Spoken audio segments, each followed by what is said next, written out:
اعوذ باللہ من الشیطان الرجیم بسم اللہ الرحمن الرحیم السلام علیکم ورحمۃ اللہ وبرکاتہ۔ امید کرتی ہوں آپ سب ایمان اور صحت کی بہترین حالت میں ہوں گے۔ اللہ پاک سب کو ایمان اور صحت کی بہترین حالت میں رکھے۔ آج میں آپ کے سامنے سورہ یاسین کی چند فضائل بیان کروں گی۔ کسی بھی جسم میں دل کی اہمیت سے ہم سب واقف ہیں، کیونکہ دل کا اللہ تعالی نے ہر جسم میں نہایت اعلیٰ اور عرفہ مقام عطا فرمایا ہے۔ اسی طرح قرآن مجید کا بھی ایک دل ہے اور وہ سورہ یاسین ہے۔ اس سورت کا نام جناب آقا نامدار رحمت اللہ علیہ حضرت محمد صلی اللہ علیہ وسلم کے نام نامی اسم گرامی پر ہے۔ اللہ رب العزت نے یاسین فرما کر آپ صلی اللہ علیہ وسلم کو مخاطب فرمایا ہے۔ حدیث مبارکہ میں ہے کہ جناب رسول خدا حضرت محمد مصطفیٰ صلی اللہ علیہ وسلم نے ارشاد فرمایا، ہر چیز کا ایک دل ہوتا ہے، اور ایسے ہی قرآن مجید کا دل سورہ یاسین شریف ہے۔ سورہ یاسین شریف کے پورے فضائل بیان کرنا ناتواں انسان کے بس کی بات نہیں۔ اس پر تو کئی کتابیں لکھی جا سکتی ہیں، کئی لوگ اس کے فضائل بیان کر سکتے ہیں۔ بہرحال اس سورہ مبارکہ کے چند فضائل آپ کے سامنے رکھتی ہوں۔ نبی پاک رحمت دو جہان صلی اللہ علیہ وسلم نے ارشاد فرمایا، جو شخص ہر رات کو سورہ یاسین شریف کی تلاوت کرے گا، اگر وہ فوت ہوا تو شہید کا مرتبہ پائے گا۔ جو صبح کے وقت تلاوت کرے گا تو اس کے لیے آسانی اور فراخی کر دی جائے گی۔ اگر بھوکا پڑے تو سیر ہو جائے گا، اگر راہ بھٹکا ہوا پڑے تو اپنی منزل پا لے گا، اگر حالت نزا میں پڑی جائے تو آسانی پیدا ہوتی ہے۔ بعض روایات میں تو یہ بھی آیا ہے کہ اگر سورہ یاسین شریف میت کے پاس تلاوت کی جائے تو اللہ جل جلالہ ہر حرف کے بدلے فرشتہ بھیجتا ہے، اور سب فرشتے صف باندھ کر میت کے آگے کھڑے ہو جاتے ہیں اور اس میت کے لیے رحمت اور بخشش طلب کرتے ہیں، اور دفن ہونے تک حاضر رہتے ہیں جب تک اللہ تعالی کی رضا اور خوشنودی نہیں دیکھ لیتے۔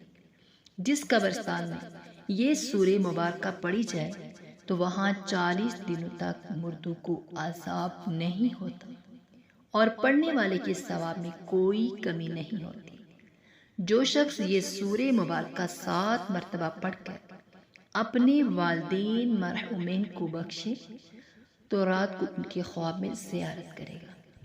جو شخص سوتے وقت اس سورہ مبارکہ کی تلاوت کرے گا تو اللہ جل جلالہ شیطان کے شر سے اور ہر بلا سے محفوظ رکھنے کے لیے فرشتوں کو اس کے لیے مقرر فرماتا ہے۔ سبحان اللہ۔ روز محشر کی جس دن ابو البشر حضرت آدم علیہ السلام سے لے کر قیامت تک تمام انسان جمع ہوں گے، سورج سوا نیزے پر ہوگا، گرمی کی انتہا ہوگی، ہر ہتھا کار پیاس کی وجہ سے بے چین اور بے قرار ہوگا، عرش کے سائے کے علاوہ کوئی سایہ نہ ہوگا، تو اس وقت یہ سورہ یاسین اپنے قاری یعنی پڑھنے والے کو عرش کے سائے کے نیچے لے جائے گی، جہاں وہ اس سورہ مبارکہ کی وجہ سے گرمی اور پیاس سے بے نیاز ہو جائے گا۔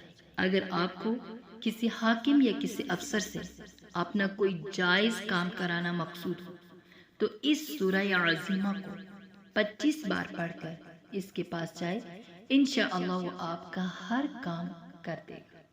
سورہ یاسین شریف کے اندر ایک آیت کریمہ ہے جو کرامت سے بھرپور ہے، جو قرآن مجید کے اس دل کا بھی دل ہے، اور وہ آیت کریمہ یہ ہے، سلام قولا من رب الرحیم۔ ترجمہ کچھ یوں ہے، سلام کیا جائے گا پروردگار مہربان کی طرف سے۔ اس آیت کریمہ کو لکھ کر پینے کے لیے دیا جائے۔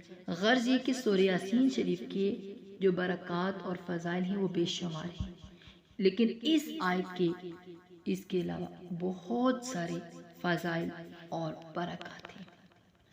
آپ کی کوئی بھی حاجت ہو یا پریشانی ہو، سورہ یاسین شریف کے اعمال پر تاثیر آپ کے ہر مسئلے اور پریشانی کے حل کے لیے انشاءاللہ تعالی کفایت کریں گے۔ ہر انسان کو ایک نہ ایک دن موت آنی ہے، مگر سرکار دو عالم صلی اللہ علیہ وسلم کا ارشاد گرامی ہے کہ بری موت سے پناہ مانگنی چاہیے۔ بری موت سے محفوظ رہنے کے لیے روزانہ ایک مرتبہ سورہ یاسین کی تلاوت کریں اور بعد نماز مغرب 2 نفل اس طرح ادا کریں کہ ہر رکعت میں سورہ فاتحہ کے بعد سورہ یاسین پڑھیں۔ اگر سورہ یاسین پوری یاد نہ ہو تو سورہ یاسین کی یہ 3 آیات پڑھ لیا کریں۔ یاسین والقرآن الحکیم انک لمن المرسلین علی صراط مستقیم۔ انشاءاللہ اس عمل کی برکت سے آپ کی تمام مشکلات آسان ہو جائیں گی۔ جو بیمار ہوگا انشاءاللہ وہ بیمار بھی انشاءاللہ اللہ کے فضل و کرم سے شفا پا جائے گا۔ اور اس لیے ہمیں چاہیے، ہمیں جو پریشانی ہو، جو کوئی بھی مسئلہ ہو، جو بیماری ہو، تو ہمیں اللہ رب العزت سے رجوع کرنا چاہیے، اللہ سے مانگنا چاہیے۔ اللہ رب العزت نے ہر چیز کا علاج اپنے اس پیارے کلام کے اندر رکھا ہے۔ اللہ پاک ہمیں سمجھنے کی اور اس پر عمل کرنے کی اور دوسروں تک اس کو پہنچانے کی توفیق عطا فرمائے۔ آمین ثم آمین۔ وآخر دعوانا ان الحمد للہ رب العالمین۔